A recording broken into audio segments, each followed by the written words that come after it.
Hi అండి. Sir నమస్తే. Sir ఏంటంటే చాలా రిలేటబుల్‌గా ఉండే కాన్సెప్ట్‌ని తీసుకొచ్చారండి. జనరల్‌గా ఏంటంటే conflict of the stories fiction నుంచి వస్తుంటాయి. మీరు చాలా రిలేటబుల్‌గా ఉండే పాయింట్‌ని పట్టుకున్నారు. మాకెక్కడ బాగా అనిపించిందంటే చదువుకున్నోడు చేస్తే గేదెలు కాస్తారంటారు. చదువుకున్నోడు చేస్తే డైరీ పెట్టుకున్నాడు అంటారు. ఇద్దరు చేసేది ఒకటే పని. సో, కానీ మనం సమాజం చూసే దృష్టి వేరేగా ఉంటుంది. ఆ గేదెలు గాయటాన్ని చదువుకున్నోడు చేస్తే డైరీ పెట్టుకున్నాడు చాలా మంచి పని చేస్తున్నాడు అంటారు. అదే ఫార్మింగ్ చేస్తే ఆర్గానిక్ ఫార్మింగ్ అంటారు. మనం అంటే రైతు అంటారు. సో కాన్ఫ్లిక్ట్ పల్లెటూళ్ళలో అంటే ఫార్మర్స్గా ఉన్న ప్రతి ఒక్కళ్ళకి కనెక్ట్ అవుద్దండి. ఫార్మర్స్గా ఈ జనరేషన్ ఎందుకు ఉండట్లేదో కూడా ఒక కరెక్ట్ రీజన్ పట్టుకున్నారు. So very grateful to you.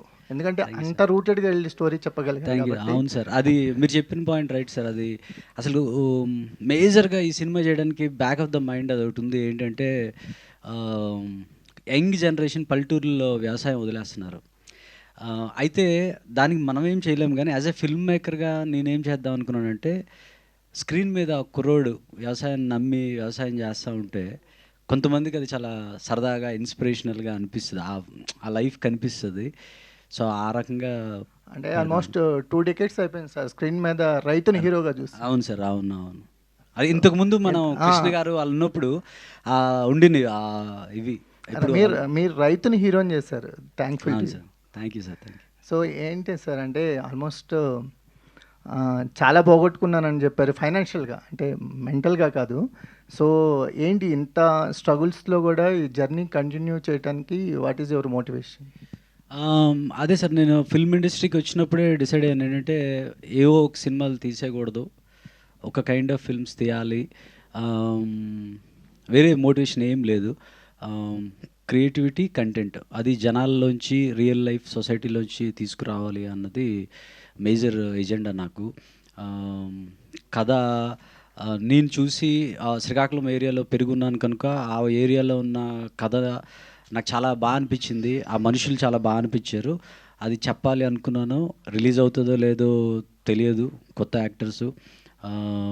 But మనం సంకల్పం పెట్టుకొని మనం ఫుల్ ఫ్లెడ్జ్డ్ డెడికేషన్ పెట్టి చేస్తే మంచి జరుగుతుంది అని ఒక్కటే నమ్మాను. అది రిజల్ట్తో సంబంధం లేదు, చేయాలనుకున్న సినిమా చేశాను అనమాట. సో ఇప్పుడు చూస్తే అలానే ఉంది. మధుశాలిని గారు రావడం కానీ అవన్నీ వీఆర్ హ్యాపీ. అంటే గీతా సైన్ గారి కోసం కన్యాకుమారి కోసం గీతా సైన్ అంటే అర్థం కాదు సార్. అలా అంటే ఫస్ట్ కథ అనుకున్నారా, లేకపోతే కథలోంచి ఈవిడొచ్చారా, ఈవిడతో సినిమా చేద్దామని కన్యాకుమారి? లేదు సార్, నేను అసలు ఫస్ట్ కథే, అసలు యాక్టర్స్తో సంబంధం లేదు. తిను ఉండింది ఫస్ట్ ఏం ఫిల్మ్ చేస్తున్నావు అంటే ఇలా చెప్పాను. బట్ తను ఎప్పుడు నాకు నేను ఆడిషన్ చేస్తానని తన మొక్కమాటంకి అడగలేదు. నేను తను చేయలేదులే అని వదిలేసాము. చాలామందిని చూసాము. దాని తర్వాత తను ఒక్క ఆడిషన్ ఇస్తాను చూడండి అంది. సో ఆడిషన్ ఇచ్చిన తర్వాత అప్పుడు వి ఫెల్ట్ గుడ్ అనమాట. మళ్ళీ ఇంకొకసారి ఆడిషన్ చేయించాము. దాని తర్వాత వి టుక్ మధుశాలిని గారు. సో మీ సినిమా ప్రజెంట్ చేయడానికి మీ పర్సనల్ రీజన్ చెప్పారు, కానీ సినిమా ప్రజెంట్ చేయడానికి చాలా ఫైనాన్షియల్ రీజన్స్ కూడా అవసరం అవుతాయి. దానికి మోటివేషన్ ఏంటి? అంటే ఈ సినిమా ముందుకు తీసుకెళ్ళాలంటే ఇప్పుడు చాలా అన్సర్టనిటీస్ చూస్తున్నాం ఇండస్ట్రీలో.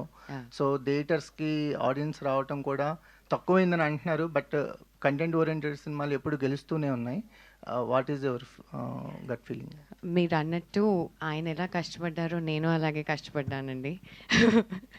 అన్నీ పూలప్ చేసుకుని ఐ వాంటెడ్ టు ఎక్స్టెండ్ నా ఫుల్ సపోర్ట్ ఈ టీమ్కి. బికాజ్ కంటెంట్ బేస్డ్ ఫిల్మ్స్ అది చెప్పి ఏదో రిపిటేటివ్గా నాకు అనాలని లేదు. బట్ ఒక లవ్ స్టోరీని మనం ఎన్నో లవ్ స్టోరీస్ అంటే ఒక rich girl, different combinations, uneducated, educated ఇవన్నీ చూసేసాం.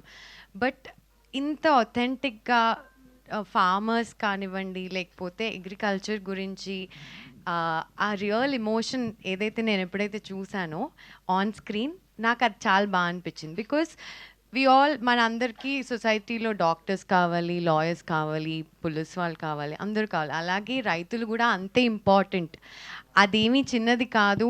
దాన్ని మిగతా వేరే పొజిషన్స్కి ఎంతైతే ఇంపార్టెన్స్ ఇస్తారో అన్నిటికంటే ఎక్కువ ఇంపార్టెన్స్ రైతులకి ఇవ్వాలి అని నేను నమ్ముతాను. ఎందుకంటే పొద్దున్న లేచినప్పటి నుంచి ఫస్ట్ మనం తిండితో స్టార్ట్ చేస్తాం. వాళ్ళు లేకపోతే there is nothing for us అని నా అభిప్రాయం. అండ్ ఇలాంటి ఒక బ్యూటిఫుల్ స్టోరీ అండ్ పర్ఫార్మెన్సెస్ అయితే అద్భుతంగా చేశారు. When it is coming forward అంత ముచ్చట్గా ఉన్నప్పుడు how could I hold back and not give it my all. So ఆ ప్రాసెస్లో I thought let's go all out which ever possible way.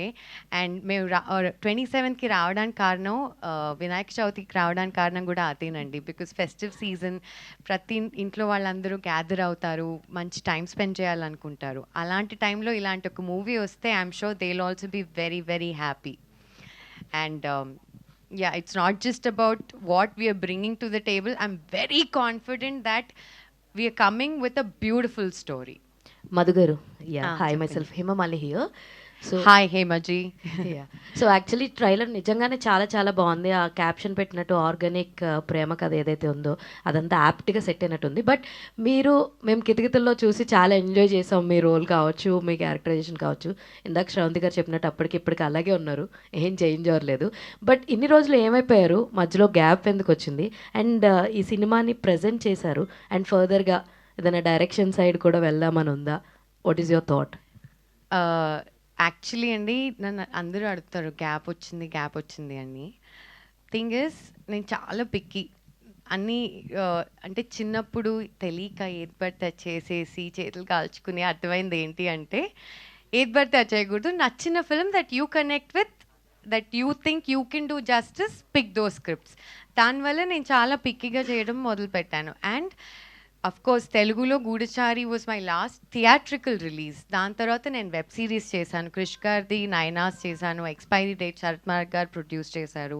And తమిళ్లో బాలా గారు ఒక ఫిల్మ్ ప్రొడ్యూస్ చేశారు, విచిత్రన్ అని, అది మలయాళం మూవీ రీమేక్. అండ్ ఇంకొక ఫిల్మ్ రేంజర్ అండ్ సిబిరాజ్తో తమిళ్లో చేశాను.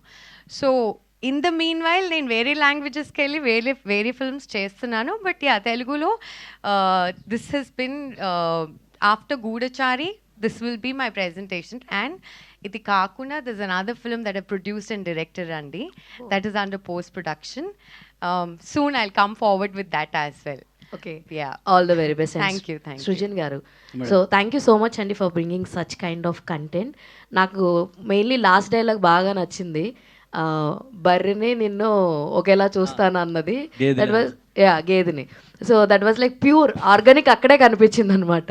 అయితే టైటిల్ చూసుకుంటే సీతాకోక చిలుకలో అది పెట్టడం వల్ల అంటే like you are showcasing heroine characterization, ఒక బటర్ఫ్లై ఆర్క్ ఉంటుందన్న చూపించడం వల్ల అలా డిజైన్ చేశారా, లేదంటే ఏంటి? Yeah, there is an idea behind it. అవునండి, బేసిక్గా పంట పొలాల్లో యాక్చువల్గా సీతాకోక చిలుకలు ఎక్కువ ఉంటాయి, చాలా ఎక్కువ ఉంటాయండి. మనం బేసిక్గా బయట తిరుగుతూ ఉంటాయి, కనిపిస్తూ ఉంటాయి, కానీ పంట పొలాల్లో చాలా ఎక్కువ ఉంటాయి అనమాట. కన్యాకుమారి, ఈ బేసిక్గా ఈ ఫిల్ము తిరుపతి అనే అబ్బాయి ప్రేమించిన కన్యాకుమారి అనే అమ్మాయి సినిమా. ఇట్ లవ్ స్టోరీ అని కాదు, ఇదేంటంటే ఒక తిరుపతి అనే రైతు ప్రేమించిన కన్యాకుమారి సినిమా. It's all about Kanyakumari. ఆ అమ్మాయి క్యారెక్టర్ మీద కనుక అలా పెట్టాను అనమాట. Okay, all the very best and Geetha. Thank you madam. So మీ డైలాగ్ డిక్షన్ చాలా బాగుంది. అండ్ మెయిన్లీ ఆ సారీ సేల్ చేసే డైలాగ్ చాలా చాలా బాగుంది. ఎన్ని టేకులు తీసుకున్నారు, ఎన్ని రోజులు రిహార్స్ చేశారు దాన్ని? యాక్చువల్లీ అది ఒక 2 డేస్లో షూటింగ్ స్టార్ట్ అన్నప్పుడు యాక్చువల్లీ స్క్రిప్ట్లో అది లేదు. సో మేము షాపింగ్ మాల్కి వెళ్ళి నేను ప్రాక్టీస్ చేయడానికి వెళ్ళాను, శారీ ఫోల్డింగ్స్ అవన్నీ. సేల్స్ గర్ల్తో నేను ప్రాక్టీస్ చేస్తున్నప్పుడు అక్కడ సార్ అన్న ఒక సీన్ పెట్టారు నార్మల్, కానీ శారీస్ అలా చెప్పడం కాదు, it was a different scene. Sir అన్నారు వెళ్ళి అడగండి ఒకసారి, టైప్స్ ఆఫ్ శారీస్ ఒకసారి అడిగి నోట్ డౌన్ చేసుకొని నాకు చెప్పండి అన్నారు. సో నేను వెళ్ళి నోట్ డౌన్ చేసి సార్కి చూపిస్తే ఆయనకు ఐడియా వచ్చింది, ఇది కంటిన్యూస్గా చెప్తే బాగుంటుంది కదా అని. యాక్చువల్లీ ఆయనకి నేను చెప్పేటప్పుడు నేను చాలా ఫాస్ట్గా చెప్పేస్తున్నాను. తను బేసిక్గా చాలా ఫాస్ట్ మాట్లాడుతుందండి. నేను షూట్ చేస్తున్నాను, తనకి నువ్వు వెళ్ళి నోట్ చేసుకోరా జస్ట్ వాళ్ళ దగ్గర అంటే, నేను షూట్ చేస్తుంటే నాకు వినిపిస్తుంది సింథటిక్ గ్రేప్ సిల్క్ అనేది తను రాస్తుంది అనమాట. ఏదో ఒకసారి చెప్పు అంటే చెప్పింది. ఐ థింక్ ప్రాక్టీస్ అయ్యి వీళ్ళు షూట్ ఇట్ అన్నాము. ఒకటి ఫస్ట్ టేక్ చేసేసింది, యాక్చువల్గా ఫస్ట్ టేక్ చేసేసింది.